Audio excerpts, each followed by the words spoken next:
and you tell them one thing. Just win, baby. It's because you're not feeling Uce. So the NFL Top 100 has been out for the past couple of weeks, and I know we haven't seen any Raiders up until yesterday. We actually have 3 Raiders that made the top 20 out of the top 100 list, which is kind of crazy. In a year that we didn't really do good as a team, it's good to see that a lot of these players still cracked the top 20. Of course, me as a Raider fan, I feel like at least 1 or 2 of these guys should have cracked the top 10, but it is what it is. I know that there's a lot of fans out there that is mad, but we all got to remember that this list is curated by the players themselves, you know, the players and their peers. So it's not Roger Goodell or the NFL just hating on the Raiders. It's just where these players rank a lot of these guys at, and we can't really be too mad at that. Now let's look at the list right now. We're gonna go from the lowest to the highest, starting with Maxx Crosby, the Condor. He came in at number 17 on the top 100. Last year he was actually number 59, so he made a huge jump from the year prior. Maxx Crosby played in all 17 games, had 89 total tackles, 22 tackles for loss, 36 quarterback hits, 12.5 sacks, 4 pass deflections, had 3 forced fumbles with 1 fumble recovery. Now, one thing that I thought was kind of funny when I watched this clip for the first time was when Nick Bosa actually was talking. To me, Uce kind of sounded like Jeffrey Dahmer. I have a lot of respect for him. I turn on his games every week just to see what he's doing. I have a lot of respect for him. I turn on his games every week just to see what he's doing.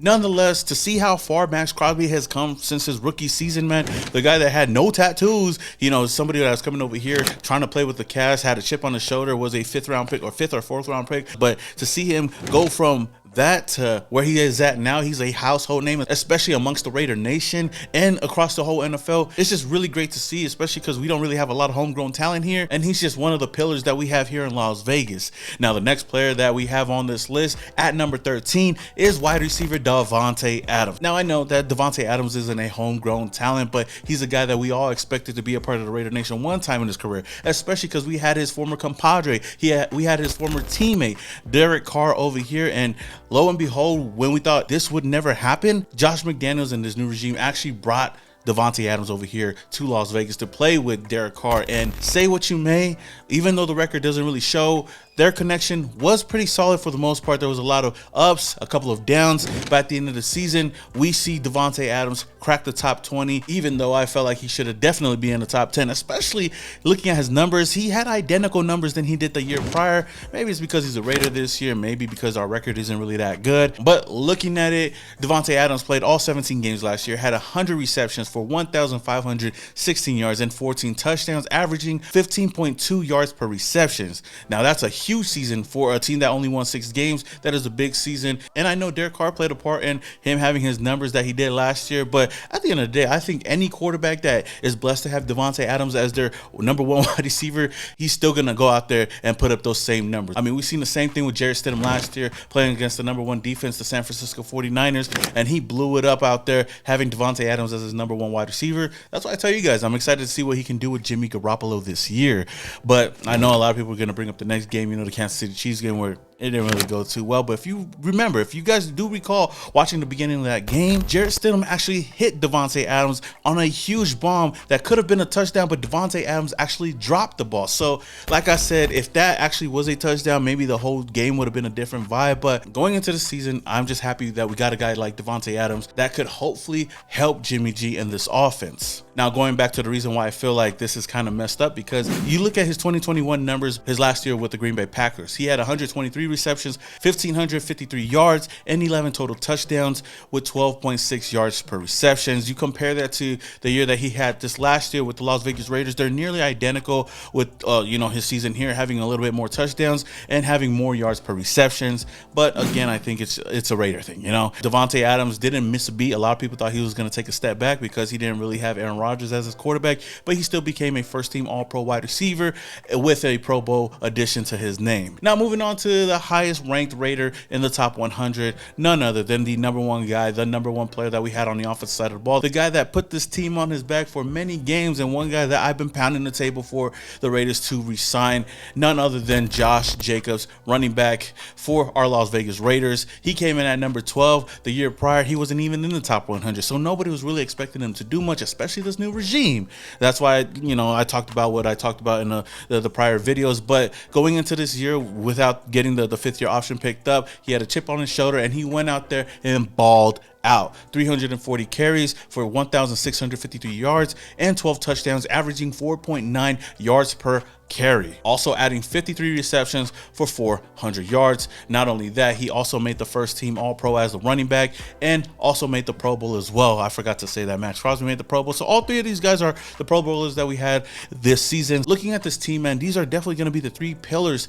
to build this team around. And I know it's crazy to see that Josh Jacobs, our highest ranked player, is still not re-signed by the team. He's not even on the team right now. I know there's a lot of things going back and forth, and I told you guys that I do believe that he's going to be a part of this team. He's going to suck it up. He's going to sign that franchise tag, and he's going to be there week 1 for the Raiders. But like I said, running backs are really getting fucked over, and Josh Jacobs, Saquon Barkley are just a great example of that. I know I've mentioned this before and told you guys that I do believe that Josh Jacobs, outside of just being a football mind and looking at the whole business, I think Josh Jacobs should have deserved the bag. But looking at the business aspect of the whole thing and looking at the market right now, no other team is really paying running backs like they are, years prior. So I understand why the Raiders wouldn't want to jump the gun and pay him all that money when they could just sit back and have him sign the franchise tag. All in all, I'm optimistic about this season. I'm happy that we have these three players on here. And it's also good to see that, in Josh McDaniels' very first season as the Raiders head coach, say what you want to say, he has 3 players in the top 100. Of course, we take that with a grain of salt, but I understand going into this season, Josh McDaniels and the rest of the team has to do better than they did last year, and that's what I do expect from this team. But with that said, Raider Nation, let me know what you guys think about this top 100 list. Do you think that they should have been ranked higher? Is there a player that missed in the top 100? Let me know your thoughts down in the comments below. So we got some interesting takes on the Raiders, Jimmy G, Marcus Peters, and even Josh McDaniels from some sports celebrities recently at the boxing fight that was over here in Las Vegas just last week. Shout out to my guy Mike Dixon, man. I got most of these clips from him, so if you guys are not following him on Twitter or on Instagram, man, go give him a follow and say your boy Simone Raider sent you. But the very first video that I wanted to highlight was from Channing Crawford, obviously of the Pivot Podcast. Shout out to the Pivot Podcast. I actually got to meet some of them over there at Raiders training camp just last Saturday. Great people, down-to-earth people. Got to take a picture with them, chopped it up with them just a little bit. But I seen this clip from Mike Dixon that he posted asking him what they think about the Raiders defense, Josh McDaniels, and even Marcus Peters coming back home. And this is what he had to say. Give me your thoughts on Josh McDaniels, Maxx Crosby, and that defense. I love the defense. I love the addition of Marcus Peters because I believe Marcus can still play. And to be able to roll the defensive way for somebody that had that lockdown corner, make a 10-on-10 football something. And man, Max is a monster. I love Maxx Crosby to death. He's one of my favorite players in the league right now.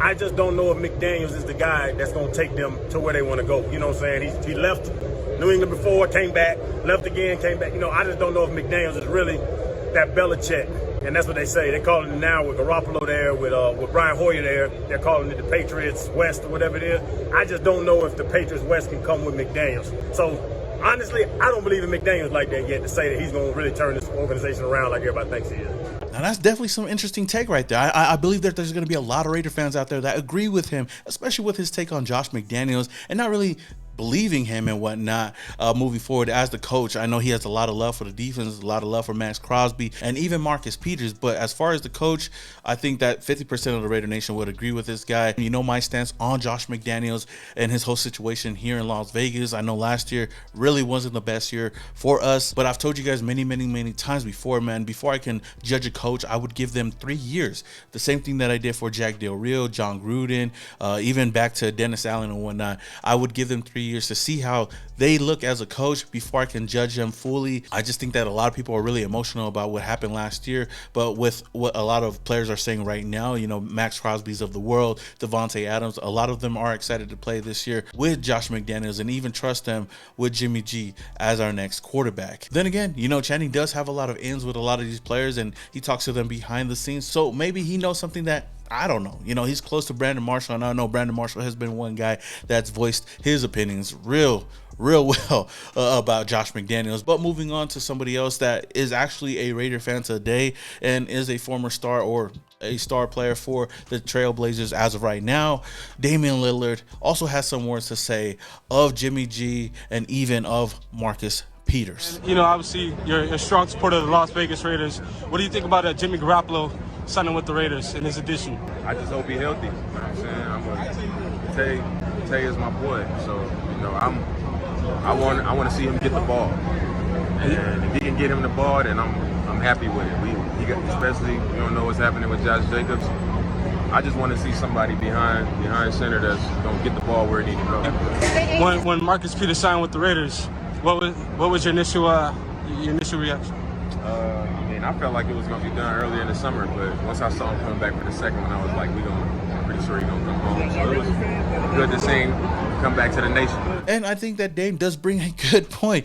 A lot of Raider fans, including me, our only thing with Jimmy G moving forward is his health, and hopefully he can have a whole healthy season. That's a lot to ask for from a quarterback that hasn't really been healthy for the past couple of years. But if he's there on the field getting the ball to Davante Adams, I think everything would be just fine. Like I stated before, I think that if we do get something done with Josh Jacobs over here, Jimmy G's job is going to be much easier. And of course, having a number one wide receiver like Davante Adams makes that job a little more easier for the quarterback. I mean, we seen it just last year with Jarrett Stidham coming and taking over for the team versus the best defense in the NFL, and going out there, he was able to light it up. So I expect kind of the same thing from Jimmy G. As far as Marcus Peters, of course, it was a move that we all expected to happen, and we were just waiting to happen. It's great that he's back home with the team. I know it's not Oakland, but he's here in the silver and black, something that we all expected to see from him at least once in his career. And I think he's definitely going to help out this defense a lot. Now, the last clip that I do want to show you guys that I thought was a little bit interesting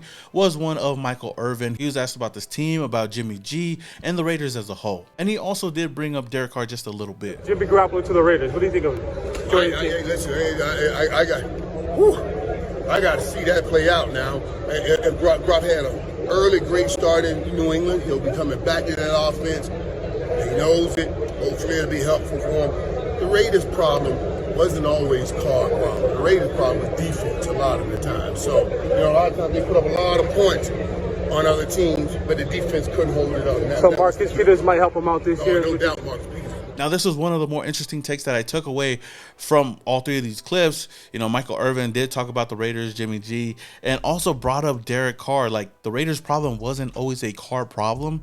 And to his point, he's right, and then he's wrong, because I think the past 9 years, I know we like to joke about it a lot, that the past 9 years, this quarterback wasn't able to win his games, yada, yada, yada. But if you really look back at it, Derek Carr really wasn't the problem all 9 years. I think that Derek Carr was the problem for the past 3 years when they moved out here to Las Vegas. But to say that he wasn't the entire problem, there's a point to that. But again, he wasn't the entire solution for the Raiders. That's why I always say that I think it was right for the Raiders to move on from Derek Carr.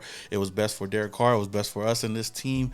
But these past 3 years, he wasn't getting the job done. Josh McDaniels had him last year, gave him that extension, obviously with the out. But if Derek Carr went out there last season, balled out, and tore the house down, I think that he still would be on this team right now. But we got to see what kind of quarterback he was halfway through the season. And I think from then on, the new regime was already planning on the next guy up. And of course, we know that Tom Brady was on top of their list. They couldn't get him. We got Jimmy G now. Yes, it's not an upgrade, but I don't think it's a downgrade at the position. I think it's an even match. The only plus I would give Jimmy G is the fact that he's familiar with this offense, so it's not going to take him that long to learn it. And also, he's a better quarterback when it comes into the red zone. Derek Carr, that was one of his biggest struggles, whether it was John Gruden, Josh McDaniels, Jack Del Rio. Well, I think he was better with Jack Del Rio, but for these past couple of years, he struggled a lot in the red zone, and that's why we got to see Daniel Carlson get his Pro Bowl. Well, I might be wrong, but he definitely should have been a Pro Bowler all the years we were here in Las Vegas. But Raider Nation, I want to get your thoughts on these three clips. What do you guys think about it?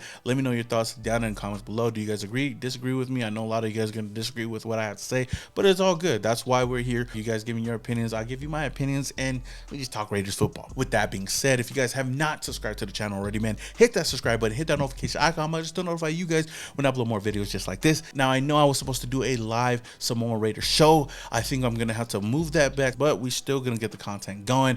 Definitely want to talk to you guys live and chop it up. With that said, until the next video, this is your boy Samoa Raider, and your boy is yeah.